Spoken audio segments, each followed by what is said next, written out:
अवधूत चिंतन श्री गुरुदेव दत्त श्री स्वामी समर्थ। नमस्कार, तुम्हा सर्वांचं आपल्या स्वामी शक्ती या चॅनल मध्ये मनापासून स्वागत आहे।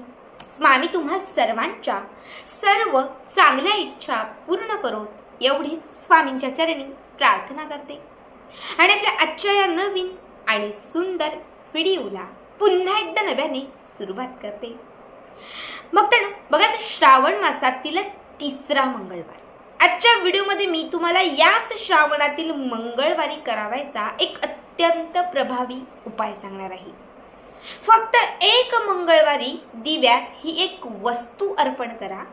पुढचा मंगळवार येण्याच्या आत तुमचं कितीही कठीणातील कठीण असणारं जे काम आहे ते झालंच म्हणून समजा।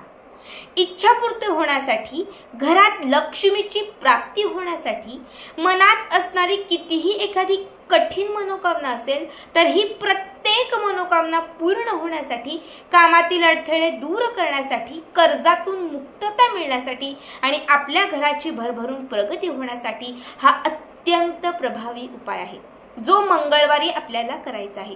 आता संपूर्ण श्रावण महिना हा धार्मिक कार्य, पुण्याची कामं करण्यासाठी महत्त्वाचा मानला जातो आणि या संपूर्ण श्रावण मासातील प्रत्येक दिवस हा विशेष महत्त्वाचा असतो। त्यापैकी मंगळवार तिथी ही घरात सकारात्मकता आणण्यासाठी आणि माता लक्ष्मीला प्रसन्न करण्यासाठी ही तिथी अत्यंत महत्त्वाची मानली जाते। असं म्हटलं जातं, जर मंगळवारच्या दिवशी तुम्ही लक्ष्मी प्रिय असणाऱ्या कुठल्या गोष्टी केल्यात किंवा कुठले उपाय केले तर ते शीघ्र फलदायी असतात। म्हणून आजच्या व्हिडिओमध्ये मी तुम्हाला याच मंगळवारचा लक्ष्मी प्रिय असणारा एक उपाय सांगणार आहे। फक्त दिव्यात ही एक वस्तू तुम्हाला सायंकाळी अर्पण करायची आहे। ही एक वस्तू जर तुम्ही दिव्यात अर्पण केली तर माता लक्ष्मी तुमच्या घराकडे खेचली जाईल। माता लक्ष्मी तुमच्या घराकडे नेहमी प्रसन्न राहील। बघा, घरात बरकत आणण्यासाठी आणि अडलेली जी काही कामं असतील तर ती मार्गी लागण्यासाठी हा अत्यंत प्रभावी उपाय आहे। आता या उपायासाठी तुम्हाला एक दिवा घ्यायचा आहे। आपण दररोज सायंकाळी देवघराच्या समोर जो दिवा लावतोय किंवा तुळशीच्या समोर जो दिवा लावतोय, तुम्ही त्याच दिव्यात हा उपाय केला तरीही चालेल। वेगळा दिवा लावण्याची गरज नाही। फक्त दिव्याच्या खाली थोडेसे तांदूळ घालायचे आहेत। एक प्लेट घ्या, प्लेटमध्ये तांदूळ घाला आणि त्याच्या वरती हा दिवा ठेवा। खरं तर मी नेहमी सांगत असते, दिवा कधीही जमिनीवरती, कधीही देवघरात असाच ठेवायचा नसतो। याने पृथ्वीला चटका लागतो किंवा पृथ्वीचा शाप आपल्याला बसतो। दिवा हा कधीही आसनावरती म्हणजे तांदूळ किंवा फुलांच्या पाकळ्यांमध्ये ठेवायचा असतो, जेणेकरून तो जो दिवा आहे तो सार्थकी जातो किंवा सिद्ध होतो। ठीक आहे, म्हणून थोड्याशा तांदूळात म्हणजे थोड्याशा अक्षता घ्या एका प्लेटमध्ये, त्याच्यावरती हा दिवा ठेवा। या दिव्याला तुम्हाला एक ओम काढायचा आहे। हळद घ्या एका वाटीमध्ये, त्यात थोडंसं पाणी घाला, एक चिमूटभर, आणि हा समजा दिवा आहे त्या दिव्यावरती असा एक ओम काढा।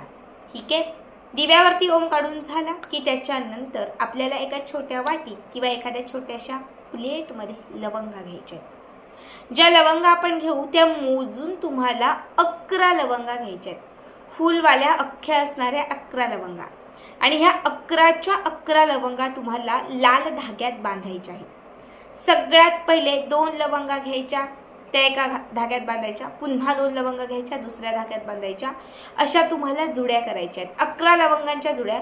आता 10 लवंगांच्या बरोबर 5 जुड्या तयार होतील। 2-2-2-2 यांच्या 5 जुड्या बरोबर 10 लवंगांच्या तयार होतील आणि शेवटची एक लवंग जी राहील ती तशीच ठेवा। ठीक आहे, शेवटची एक लवंग तशीच ठेवा आणि 2-2 यांच्या अशा 5 जुड्या करा। ठीक आहे, सगळ्यात पहिले लवंगांची एक जुडी जी आहे ही आपल्या उजव्या हातामध्ये घ्यायची। उजव्या हाताच्या या मध्यभागी जो गुरुचा आणि शुक्राचा भाग मानला जातो, या भागामध्ये ही लवंगाची जोडी ठेवायची। मनात एक इच्छा धरायची आणि माता लक्ष्मीचं जे सर्वात सिद्ध स्तोत्र आहे ते म्हणजे श्री सुक्तम स्तोत्र। नित्यसेवेच्या पुस्तकातही मिळेल। अगदी फलश्रुती सहित नका म्हणू, तसंच म्हणा, पण ते संस्कृत मध्ये म्हणा। फक्त एक वेळा तुम्हाला श्रीसुक्त म्हणायचे, 2 ते 3 मिनिटं लागतील। श्रीसुक्त म्हणून मनातील इच्छा व्यक्त करून हे लवंग तुम्हाला समोर लावलेल्या दिव्यात अर्पण करायचं आहे। दुसरं लवंग घ्यायचं, दुसरी लवंगांची जोडी पुन्हा इथे ठेवायची, मनात एक इच्छा धरायची आणि सेम याच पद्धतीने पुन्हा एकदा अभिमंत्रित करून ही लवंगांची जोडी त्या दिव्यात अर्पण करायची। अशा तुम्हाला ह्या सर्व लवंगा अभिमंत्रित करून त्या दिव्यामध्ये अर्पण करायचे आहेत. आणि जी शेवटची लवंग राहील, शेवटी एकच लवंग राहील, ही लवंग तुम्हाला माता लक्ष्मीच्या फोटो समोर ठेवायची आहे. प्रतिमा असेल, श्रीयंत्र असेल, जे काही असेल, श्रीसूक्त म्हणायचं आणि श्रीसूक्त म्हणून हे जे लवंग आहे शेवटचं राहिलेलं, तर हे शेवटचं राहिलेलं लवंग माता लक्ष्मीच्या फोटो समोर किंवा माता लक्ष्मीच्या प्रतिमेसमोर अर्पण करायचं आहे. इतकं करून झाल्यानंतर उदबत्ती घ्यायची. उदबत्ती प्रज्वलित करून ती त्या दिव्याला आणि माता लक्ष्मीला ओवाळायची. ओवाळत असताना ह्रीं श्रीं महालक्ष्मी नमः किंवा ओम ह्रीं क्लीं चामुंडाय विचे, ओम श्रीं ब्रीजी, जो माता लक्ष्मीचा मंत्र तुम्हाला येत असेल हा माता लक्ष्मीचा तुम्हाला मंत्र म्हणायचा आहे. आणि ही अगरबत्ती ओवाळायची आहे. अगरबत्ती बाजूला लावायची. थोडंसं कापूर एका वाटीमध्ये प्रज्वलित करायचा आणि कापरामध्ये हा जो कापूर प्रज्वलित होईल, या कापराचा जो धूर होईल हा संपूर्ण देवघरामध्ये लक्ष्मीला अर्पण करायचा, दिव्याला अर्पण करायचा आणि घरातील प्रत्येक काना कोपऱ्यात हा धूर अर्पण करायचा. इतकं आपलं सगळं करून झालं की त्याच्यानंतर हा दिवा रात्रभर असाच पेटता, असाच प्रज्वलित ठेवायचा. अजिबात विझू द्यायचं नाही किंवा काहीच नाही. दुसऱ्या दिवशी म्हणजे उद्याच्या दिवशी म्हणजे बुधवारच्या दिवशी सकाळी उठलात, स्वच्छ सुंदर स्नान करायचं, देवघरामध्ये दिवा लावायचा आणि हा जो दिवा आपण लावलेला आहे रात्री, हा दिवा तिथून उचलायचा. दिवा घासण्यासाठी घ्यायचा. दिव्यामध्ये घातलेल्या ज्या लवंग आहेत ह्या लवंगा तिथून उचलायच्या. त्या दिव्यामध्ये घातलेल्या ज्या लवंग आहेत ह्या सगळ्या 5ही जुड्या म्हणजे 10 लवंगा त्या दिव्यातून अभिमंत्रित केलेल्या ज्या आहेत त्या काढून घ्यायच्या. आणि ह्या सगळ्या लवंगा तुम्हाला कुठल्याही लक्ष्मीच्या मंदिरात घेऊन जायचे. माता लक्ष्मीचं जे मंदिर असेल आजूबाजूला तिथे जायचं आणि तिथे जाऊन माता लक्ष्मीच्या मंदिरामध्ये जो दिवा लावलेला असेल, आता प्रत्येक मंदिरात दिवा लावलेला असतो, समय असतात, तर तिथे जाऊन तुम्हाला माता लक्ष्मीच्या मंदिरात जाऊन ह्या 10 जुड्या माता लक्ष्मीच्या मंदिरात त्या दिव्यात टाकायच्या आहेत, म्हणजे अर्पण करायच्या त्या दिव्यामध्ये. आणि त्यानंतर घरी निघून यायचं. ज्या क्षणात तुम्ही बुधवारच्या दिवशी या लवंगा त्या दिव्यात माता लक्ष्मीच्या मंदिरात जाऊन दिव्यात अर्पण कराल, त्या क्षणात समजा की तुमची सेवा सिद्ध झाली, तुमची सेवा ही लक्ष्मीपर्यंत पोहोचली.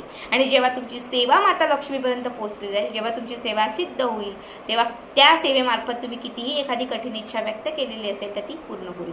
शिवाय जी शेवटची लवंग आपण माता लक्ष्मीच्या समोर अर्पण केलेली होती, ही लवंग मात्र तिथून तुम्हाला उचलायची आहे आणि ही लवंग अखंड तुम्हाला तुमच्या तिजोरीमध्ये किंवा तुमच्या पर्समध्ये ठेवायची आहे. ही एक लवंग नेहमीच तुमच्या सोबत माता लक्ष्मीचा आशीर्वाद ठेवेल. ही एक लवंग नेहमीच तुमच्या घरामध्ये बरकत ठेवेल. लवंग ही माता लक्ष्मीला अत्यंत प्रिय आहे. लवंगाच्या उपायाने आपण माता लक्ष्मीला आकर्षित करतो, लक्ष्मीला प्रसन्न करतो, लक्ष्मीला खेचून आणतो. जेव्हा तुम्ही या लवंग अभिमंत्रित करून त्या दिव्यात अर्पण कराल, माता लक्ष्मीला प्रसन्न करण्यासाठी तुम्ही तिचे सर्वात पवित्र आणि सर्वात सिद्ध स्तोत्र श्री सूक्तमाचं पठण कराल, खरं तर त्या क्षणात माता लक्ष्मीची कृपा तुमच्याकडे प्राप्त होईल. आणि जेव्हा माता लक्ष्मीची कृपा प्राप्त होईल ना, तेव्हा कितीही कठीण असणारी तुमची इच्छा असेल ना तर ती नक्कीच पूर्ण होईल. हा उपाय तुम्ही प्रत्येक मंगळवारी करून बघा. मंगळवारी दिवा लावायचा, दिव्यात या वस्तू अभिमंत्रित करून घालायच्या. बुधवारच्या दिवशी लक्ष्मीच्या मंदिरामध्ये लावलेला जो दिवा असेल त्या दिव्यामध्ये या लवंगाच्या जुड्या अर्पण करून न्यायच्या. हा उपाय तुम्ही 1-2 मंगळवार करायला सुरुवात केली ना, तुम्हाला पहिल्याच मंगळवारमध्ये असंख्य पटीने लाभ होईल.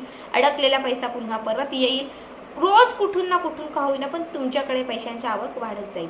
अत्यंत साधा सोपा उपाय आहे, आवर्जून करा.